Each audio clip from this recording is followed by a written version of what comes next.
DataPipe is an AWS Premier Partner since 2009, and they've been helping organizations transform their business through cloud via managed services, hybrid IT, as well as migration services. So we're excited to have DataPipe here today with us because, in fact, recently in the Gartner's Magic Quadrant report, they have been actually rated as a leader in the cloud-enabled managed hosting report. And today, Felix, DataPipe's Business Development Director, has a small little surprise for us, and I'll let him unveil it to you. Let us put our hands together for Felix.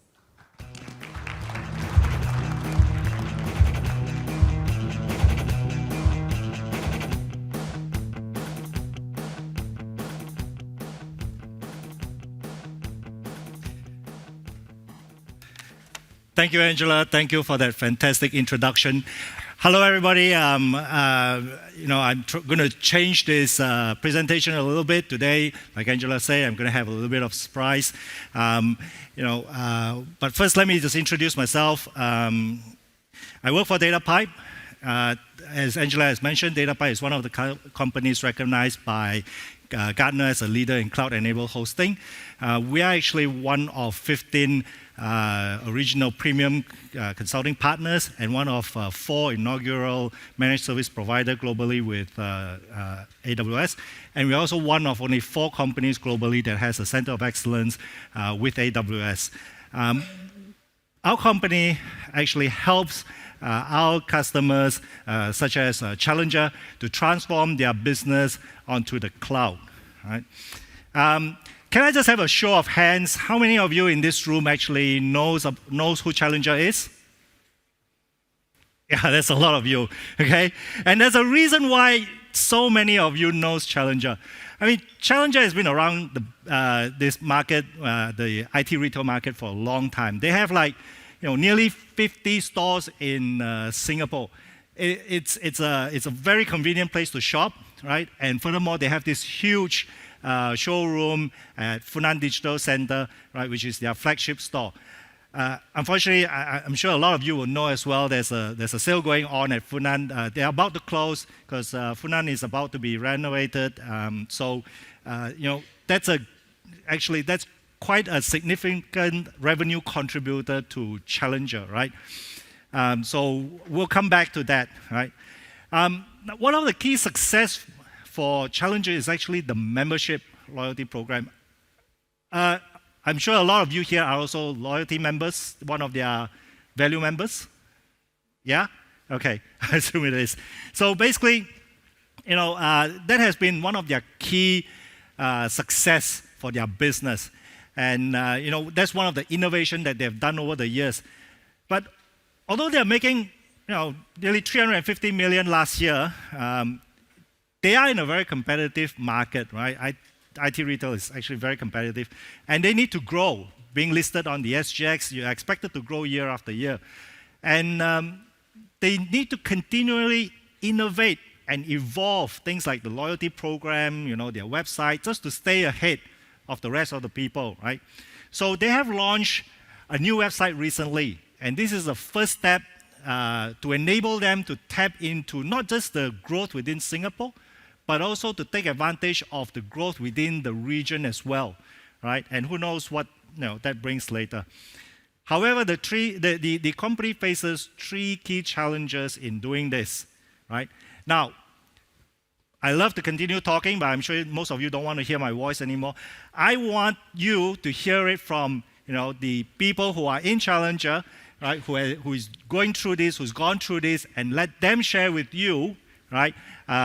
Their story, right? So please, give a warm welcome to Joshua Woon, right?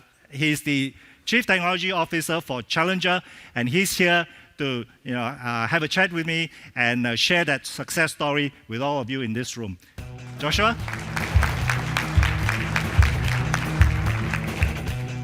Thank you. Thank you for coming, Joshua. Thank you. Thank you.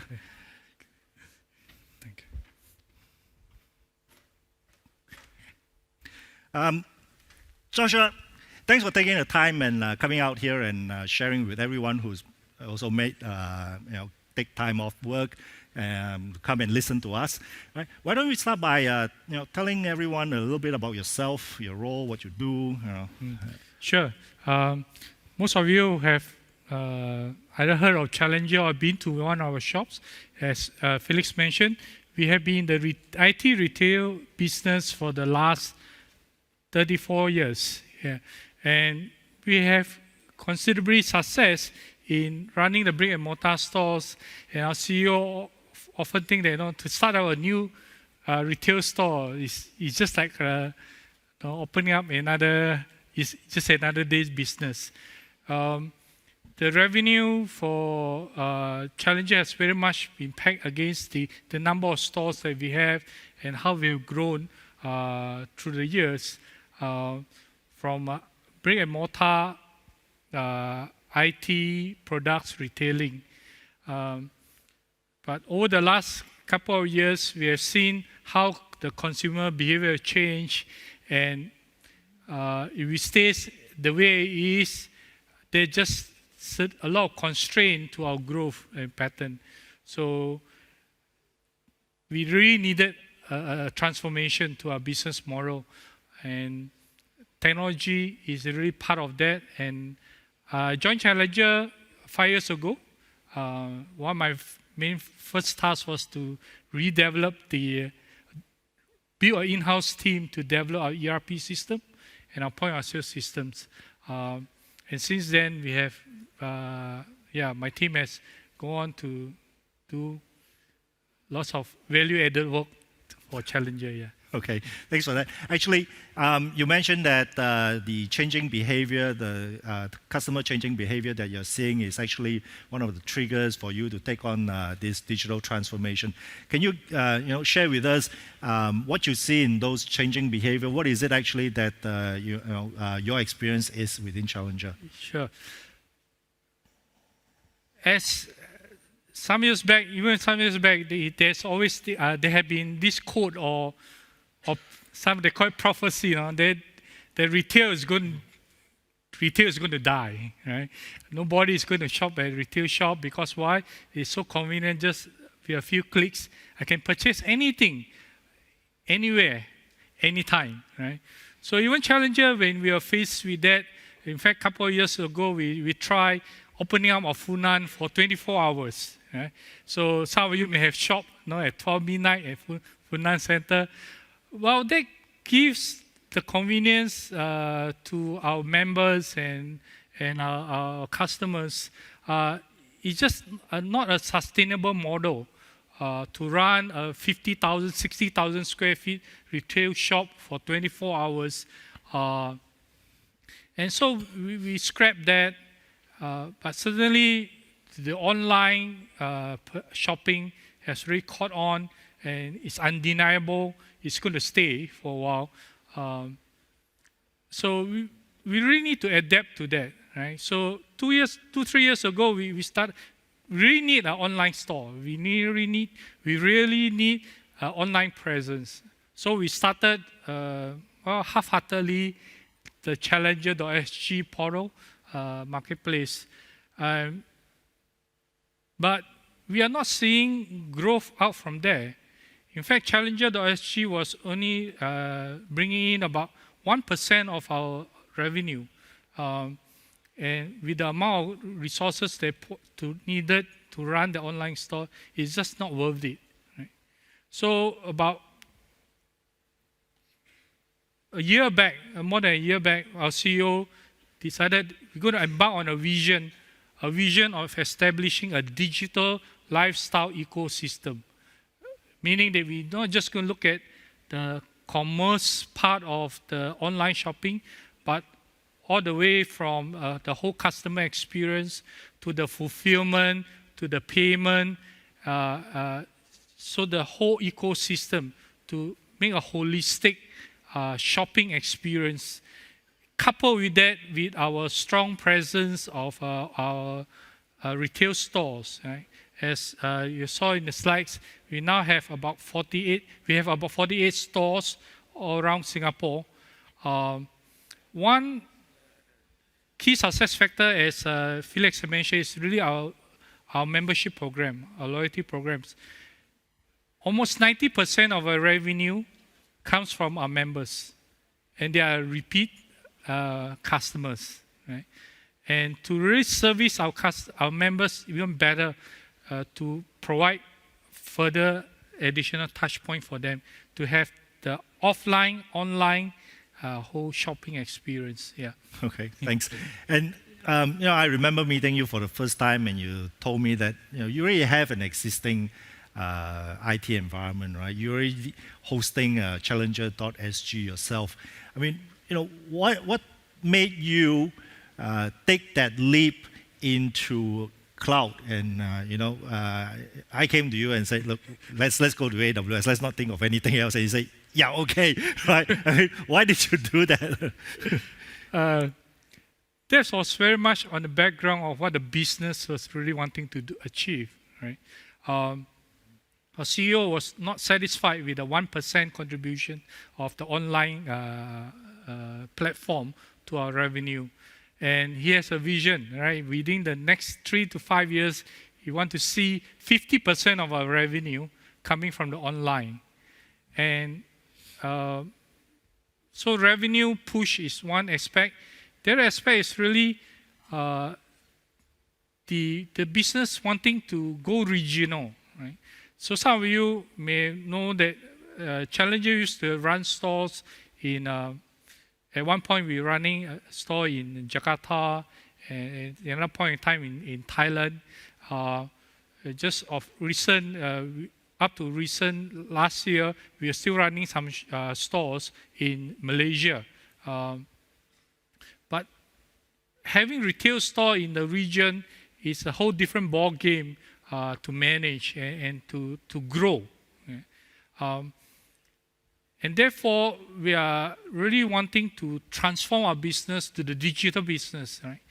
Whereby we can expand rapidly, quickly. And to do that, we can't rely on the on-premise infrastructure. I can't be building data centers, all over the place. And that was a major impetus for us, the revenue push, as well as the regional expansion, as well as just to maintain the IT support skills internally is a big challenge. So really three-prong push for us to really go to the cloud. And that has been, it's not without pain, but I believe it will reap us long-term benefits. Yeah, thanks for that.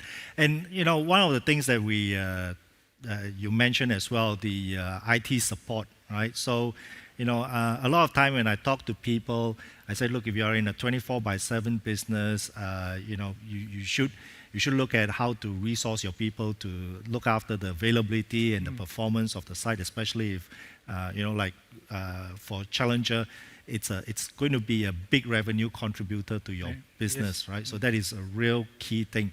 Can you take us through, obviously you could have just built this team yourself, right, and run this thing yourself. Most Asian mindset is, I can do this, right? Why didn't you? Why did you partner with someone like DataPipe to do it? To be honest, I'm a very hands-on guy. I built the ERP system with a team of 2. I'm still doing coding. So if I could have my way, I would build the server myself.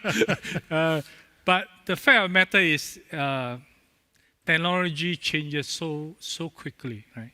There's just no way any single person or single team could keep up with the pace of change, and more so in the cloud environment, whereby to get a good network engineer is tough enough, right? To get a good cloud engineer is even tougher. More so from a perspective that, we are basically a retail company. Right? We are not Apple, we are not Amazon. So our core business is still selling, and that's where our revenue really comes from. But we certainly see the need of the internal IT team to focus more on the supporting of the users, providing good service to the users and the operation, rather than having to keep up with the technology changes, rather than having to manage the patches, look at security alerts, and server going down. What should we do? Do I need to bring in? I need to raise a PO to bring in a new set of servers and so on and so forth. So after evaluating of my own internal IT team resources, I felt that I have better use of their knowledge of the operation and the business and their support for the users, better in terms of managing the business operation support than to manage the servers, to manage the network availability, and more so on a 24/7 basis. So that makes the choice of having a good managed service provider an obvious one. Yeah. All right, thank you. That was very good. I mean, let's move on to AWS services, right? I understand that Challenger's AWS environment was built on a very strong EC2 as well as the load balancer, providing the high availability and these multiple AZs as well. Can you take us through, through what you moved into this AWS environment? What are the critical applications and workloads you had previously? I know why he asked this question. In my first meeting with Felix, it was interesting. We were already thinking about, at some point, okay, we need to go into the cloud. Should we just move the file server? Should we just start up with a free service and things like that? But to me, if I were just to do some simple stuff, moving the email up, which are some of the obvious choice, it's not going to really value add to my operation. So in fact, my first challenge to him is that, Felix, if you're going to move to the cloud, I'm going to move all my core systems to the cloud first. Right? You say, let's do it in phases. Right? So I say, okay, phase one, I want to move my ERP. I want to move my point of sale system up there. Right? Because to me, if the cloud can't support me in this, there's nothing else to talk about. Right? Because the rest of it is kind of proven. To move the web servers, to move the email servers, is probably like chicken feed to them, right? So that was a challenge I put forward to them, that you want to do it, let's do it all the way. So right now, actually, we have already moved our database services where we run all our ERP, where we run all our point of sales. Up to now, I'm still kind of changing the mindset of my own internal management team and so on, especially my retail operation managers. Last time, we used to be able to very stable. I have one server to myself. Now I have to share. So we used to be running 4 to 5 main servers just to support the silos of operation and systems. And this just gives us lots of headache, just to synchronize, to keep the data in sync, replication. And every time I need to do a database maintenance, right? I stay overnight in my UB office. It takes us about maybe 6 to 7 hours. And on a couple of occasions, it ran to 12 hours. And the challenge that my heart rate goes up when my stores need to open. And my database is still not replicated yet, right, among all the servers. So when we went to the AWS, I threw the challenge to Felix and Chandan, who is the solution architect. I must have architecture that can support all my ERP, all my point of sales in all 48 stores in one single instance. In one single instance of database, so that I don't have to do replication, I don't have to worry about data not in sync and you deducting the wrong stock for the wrong sales. So that was a challenge. In fact, it was quite a learning experience to migrate that. And we've gone through several iterations. The good part is that if this spec doesn't work, few minutes, up we go to the next level. Let me share with you a real instance, right, which I shared earlier on in the executive insight, is that just last Friday, we were running our portal and so on, and about 3:20 through, we received an alert. My C drive of my database server is filling up. Lo and behold, the next few minutes, the OS could not access my C drive of my database server, which is supporting all my ERP, which is supporting all my point of sales. And immediately, within few seconds, the failover took place. When the failover took place, what we have not envisaged, or we have in mind, right? We talk about that. We will run, we have upscaling the main server, but the failover server, we still maintain a smaller spec. And when the failover happened, some of my stores began to, the point of sales begin to fail over to the failover server, and the CPU was hitting 100% on my failover server. It took me a while to, what should I do now? Right? But we come to the realization we really need to upgrade the failover server. So we were in a conference call with the support team in DataPipe and say, no, I need to upgrade this, right? How long will it take to upgrade my server from an R3 X large instance to an R3 4X large, which is how my main server was. And they came back to me and said, well, probably 15 minutes. Okay? So, okay, I had to shut down all my POS system for 15 minutes for you to do the upgrade. And we were monitoring that in the DataPipe portal. They're shutting down the instance, they're changing it. The next moment we saw that, okay, the new instance is R3 4X large, and they're initializing it. And literally within 5 minutes, while we were still in the conference call, the failover server came up. So before even they tell me and say, okay, the failover server is ready to be used, I called my operation and said, okay, please start all your POS all over again. And that was it. Yeah. That's a fantastic story to share. By the way, this is not made up. It really happened last Friday. Even I got the call and I was like panicking because the failover server was really a smaller size server, like what Joshua said. And I'm really happy because it proves that you don't have to have like a really big DR server to stand by for these failures. We actually have a very small instance to cater for this. And a lot of thanks to my solution architect, Chandon, who came up with this idea. It actually works. We were all relieved. I can see Joshua on the phone, we were all relieved that it actually came up in 5 minutes. And this tells you something, right?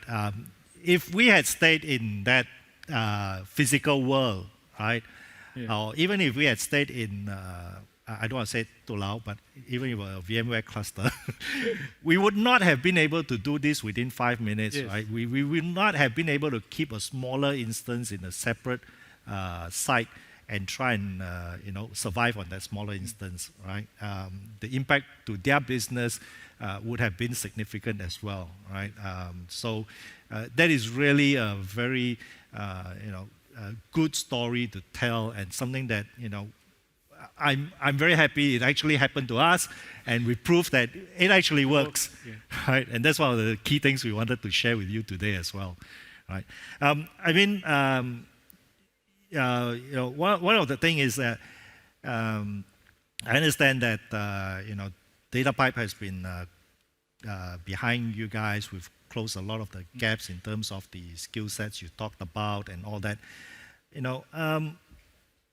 Have you ever thought, could you have done this in-house yourself? And are there any regrets?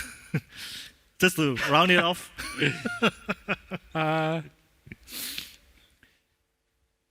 Well, we could have done it in-house.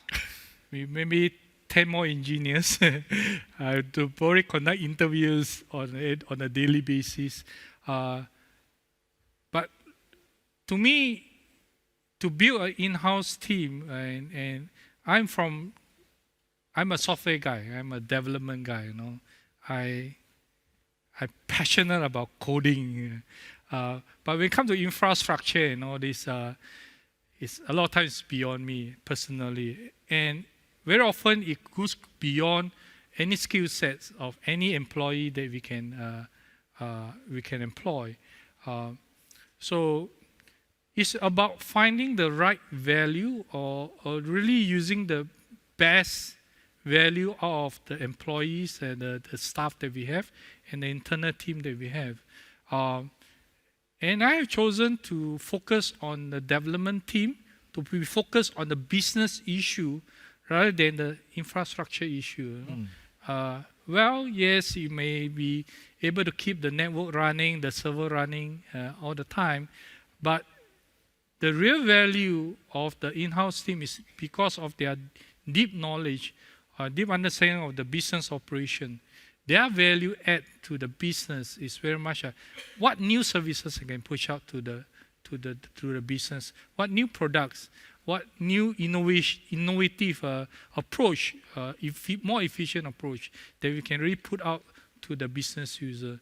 That's my focus, and leave those mundane nitty-gritty security patching, OS patching. Leave it to those guys. Yeah. So surprisingly, I always tell Joshua that he's one of very few CTOs or C-level people that actually understands this. And I mean, the result speaks for itself, right? I have the results up here. Can we have the results? How come? Thank you. So, we have the results up here to speak for itself. Challenger is taking that journey where they will eventually move 100% of their infrastructure into the cloud. And because of that, right, and you can stop me whenever you feel that I'm going overboard on this, but that infrastructure has given them a lot of confidence where their new stores, their new showcase, their new marketing campaign, can be done much quicker these days, right? That's one of the challenges that Joshua gave me as well. I want to be able to take advantage of my pop-up store. I want to be able to take advantage of some of the IT shows. I want to be able to deploy my point of sales quickly. I want to be able to do marketing campaign quickly, and I want to have a platform where my e-commerce revenue can grow three times in the first year.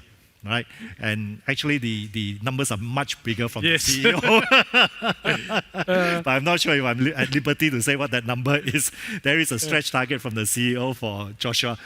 But because we are moving towards 100% of all of his infrastructure being in there, the e-commerce being the most critical one, as well as the point of sales and the CRM to support the members, confidence in Challenger is high that this is the right platform they have chosen, right? It has also given them an opportunity to, try and fail at a very low cost because, I still remember him building servers. It's not right, blow it away, we start again, right? So, even building the new website, launching the new e-commerce site, we were able to, work with Challenger, just provision some servers. If it's not right, we blow it away. We start another environment. We start another load balancing. We try that. Doesn't work, blow it away, start again. I remember we did that. I was with him sitting down. I was looking over my shoulders doing that as well. And that really helps to drive down the cost of actually developing this new website. And also, when I met Joshua, he had a time constraint as well. We all know the clock was ticking on Funan Digital Center, and we need to get this site up and running as soon as possible, to take over the revenue that they're going to be losing out in Funan. So, it's really helped to also drive down that time it's taken for you to develop, right? And like what Joshua said, right? A lot of us don't think about it, but we keep saying that, right? The basic thing is, you guys, all of us here in Singapore, we've got manpower constraint. Yeah. Right? Hiring in a tight labor market is challenging enough already. Right? So Joshua has chosen to focus his team on delivering on the innovation that is relevant to the e-commerce platform and leaving the very simple, mundane, keeping the lights on, maintenance of the infrastructure to a partner, right? And while I know we keep saying that, right, but here's a good example where our partnership between DataPipe, AWS, as well as Challenger has turned out to be a very good success story, which I'm happy that we could share with you today.